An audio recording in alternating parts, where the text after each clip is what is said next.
When you're asked to help the company do something, but it doesn't directly help them increase their profit, how do you price it? Here's how to price creative and transformational work as a freelancer.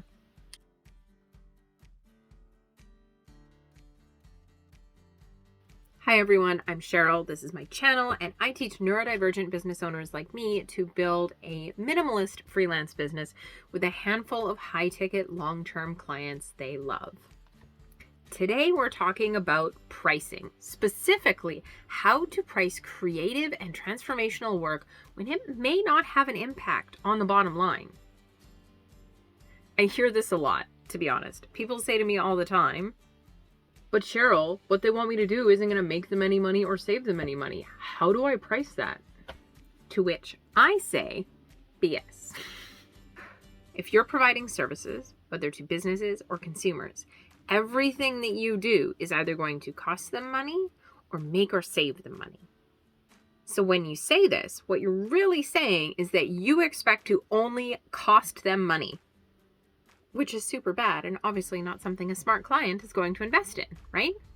And you're also kind of saying that your work is just done for the sake of it. Like your clients don't have any actual real motivations behind doing the work, which is also super bad and not something a smart client is going to invest in. So what I hear when you say, but Cheryl, this won't impact the bottom line is, Cheryl, I don't know enough about my clients' goals and challenges to know if my services are actually going to help them solve problems and hit their goals. So it's undermining my confidence and I can't set a price. So what's the solution? Learn about your clients' goals and challenges. If you're a health coach, maybe how much are they spending on medications, doctors, therapies, specialist appointments, supplements that aren't working, snacks that they shouldn't be eating? How much would they pay to be able to do the things that they really wish that they could do? You know, are they debating something drastic like surgery? What's the cost of that? What's the cost of recovering from that? What can they never do again as a result of that? How does the cost of your service compare, and how much would you be saving them? Maybe you're running a transformational retreat. How much are they going to spend on coping mechanisms instead of going? How much money are they losing at work by not going for the promotion or the new job or the shiny thing that they want to do because they are lacking the confidence that they would get from going to your retreat? How many vacations do they go on? And how much are they spending on Amazon impulse purchases? And how much would they pay to be able to achieve a lifelong dream that they can't achieve until they get out of their own way, aka come to your retreat? Maybe you're a brand designer. This is a really common one. I hear a lot. How much is it costing for their current designer to reinvent the wheel every time they post because they don't have brand standards?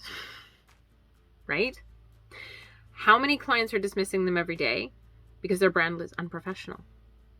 How much stress is it causing them to have their business look bad? And how are they compensating for that stress?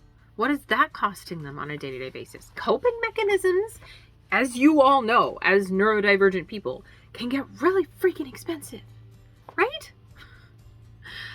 How many times a week do they compare themselves to nice brands? And how much is that holding them back? How much does the client think their business will grow if they had nice brand and good messaging? How much do you think their business will grow with a good brand and good messaging? If you don't believe that you can help your clients, what are you even doing? And if you do believe you can help your clients, then why can't you set a value on it? If you're an illustrator, how many more people are going to see your client's content if it's more visible because it's cool and it's beautiful? How many people will eventually become customers? How will the client's confidence in sharing their business improve when it looks amazeballs? The key to all of this is to ask questions. That's all you have to do. Here are a few key questions that I like to ask when I'm seeking to understand the impact of my work on a client's business. And these questions can be adjusted to consumers too. So, question number 1, why do you want this? Get the client to tell you what it is that they're actually looking for, why it is they're making an investment at this time. If they tell you, I don't really know, then they're probably not going to close anyway. But if they have a real justifiable reason for working with you, which they probably do, chances are you're going to be able to find either a cost that they are currently incurring because they're not doing this, or a benefit that they're going to be getting in terms of increased bottom line, etc., if they do this. Because None of your clients are investing in you for absolutely no reason. So figure out the reason and you'll figure out how they're going to tie this to their bottom line. Question 2, how much do you think your business will grow if we succeed? Now we're talking about the client's hopes and dreams and goals and the things that they're actually really wanting to get out of this, right? So you ask the client, how much do you think you're going to grow if we pull this off? If this is epic and this is awesome, how much is it going to add to your bottom line? You're basically directly asking them, hey, how much more money is this going to make you if we do it? Now, if you get it in the client's own words, it's really easy to price anchor that value back to them. If a client tells you it's only worth $1,000, you can't charge $10,000 for the project. But if the client tells you, man, I'm probably going to be able to take my company to $1 million with this brand one day, use that. Use that in your proposal. Tell the client, if you want to build $1 million company, this $10,000 investment in your new brand is a drop in the bucket to what you're going to be able to pull off with it. Anchoring your price against a mythical figure in your head is not as powerful as anchoring your price in the price the client has given you as to what they want to achieve. Question number 3, how much will you save if we pull this off? This is about costs, right? Are you going to be able to scale back on some of the excessive hours from your team? Are you going to be able to get rid of other software? Are you going to be able to shut down a physical location that you no longer need if we are able to do e-commerce? Are you going to cut down on gas? Are you going to save on printer paper? Like, where are all the costs that you're no longer going to have to incur at that level if you succeed?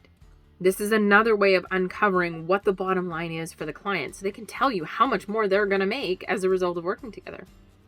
Question number 4, what other impacts does this work have on your business?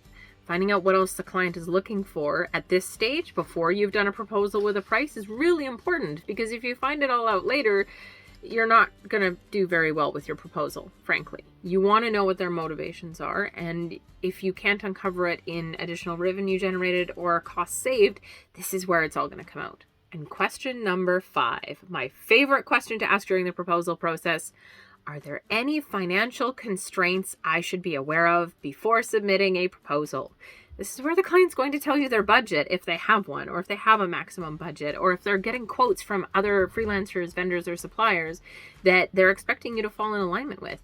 This is the part where they tell you any of the big, giant red flags that you're going to want to be aware of when you're creating your proposal. So always ask this question, even if you know what your pricing is going to be. Asking those 5 questions when doing client discovery will help you get a complete picture of the client's expectations, why they're hiring you, and how your work will relate to their bottom line. So then you can charge them 10 to 20% of that expected ROI with confidence. Double down on any of these questions and ask anything else after each answer to make sure you get all of this information. Take copious amounts of notes. That last question is really important too. It helps you understand if their budget, if they have a budget, if their desired results are a mismatch. Most clients will tell you straight up here if they have a budget limit, if they're getting other quotes, expect you to fall in line, etc. So it's really important to ask the financial constraints question. And that's it. If this helped, tell me in the comments what it changed for you. If you like this video, be sure to give it a like, because it really helps YouTube know that people actually like my content. And make sure you hit subscribe and hit the bell so you don't miss my next video. I upload every Tuesday with tips just like this.